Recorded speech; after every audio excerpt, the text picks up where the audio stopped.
تھے تو اما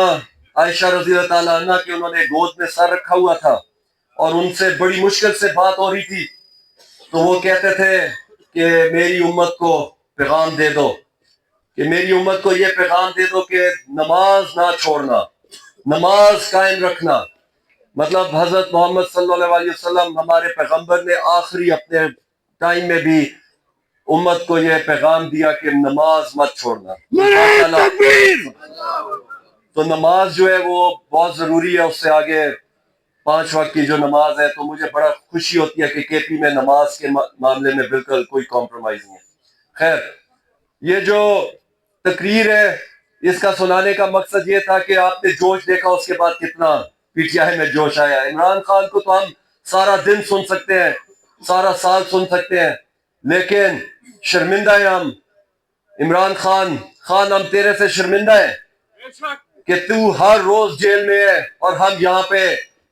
کوئی کیا مزے کر رہے ہیں اور کوئی کیا کر رہے ہیں، اور ہمیں شرمندگی ہے اس بات پہ کہ تم ہر روز جیل میں اس 6 فٹ بائے 8 فٹ ہے اس کا جو جیل کا سیل کا سائز ہے اس میں وہ رہ رہا ہے، لیکن اس قوم کے لیے وہ ہار نہیں مان رہا۔ اس قوم کی آزادی کے لیے وہ خان جو شہزادوں کی طرح زندگی گزارتا ہے اور گزار سکتا ہے، اس قوم کے لیے وہ 800 سے زیادہ دن ہو گئے وہ جیل میں گزار رہا ہے۔ ہمارے لیے صبر ایک سیکنڈ، ہمارے لیے پی ٹی آئی، میں ابھی سن رہا تھا ڈاکٹر تم بتا رہے تھے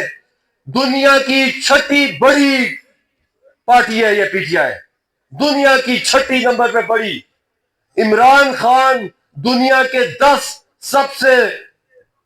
با اثر لوگوں میں سے ہے، لیکن وہ جیل میں پڑا ہے۔ ہماری پارٹی